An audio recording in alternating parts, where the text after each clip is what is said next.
বন্ধুরা, তোমরা সবাই কেমন আছো? আশা করি খুব ভালো আছো।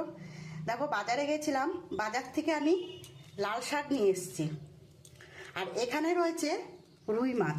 আমি রুই মাছটা খুব ভালো করে ধুয়ে নিয়েছি। তা আমি এই লাল শাক দিয়ে আজকে রুই মাছের ঝোল করব। আমি কিভাবে করব শেষ পর্যন্ত ভিডিওটা দেখতে থাকো। আমি নুন হলুদ দিয়ে মাছটা একটু মেখে নেব। আমি একটু হলুদটা বেশি দেবো। খুব ভালো করে আমি মেখে নেব। আমি হলুদ দিয়ে খুব সুন্দর করে মেখে নিয়েছি মাছটা। আমি এবারে এক এক করে ভেজে নেব। কড়াইতে তেল দিয়ে দিয়েছি, মাছগুলো দিয়ে দেবো। আমার মাছ ভাজা হয়ে গেছে, এবার আমি তুলে নেব। দেখো, আমি ওই তেলের মধ্যে একটুখানি আদা ফোড়ন দিয়ে দেবো।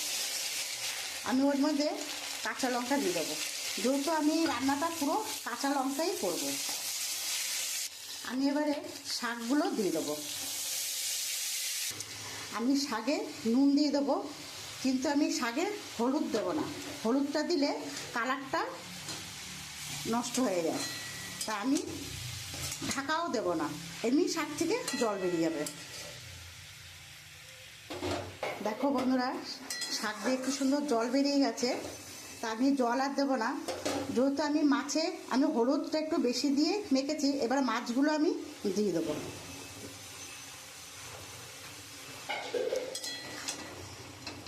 আমি একটুখানি নাড়াচাড়া দেবো।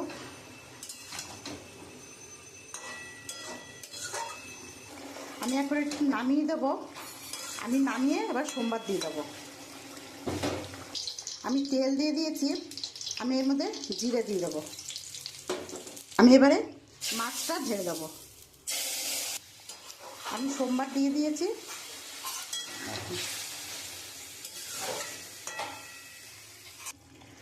আমি এখন ধনেপাতাগুলো দিয়ে দেবো।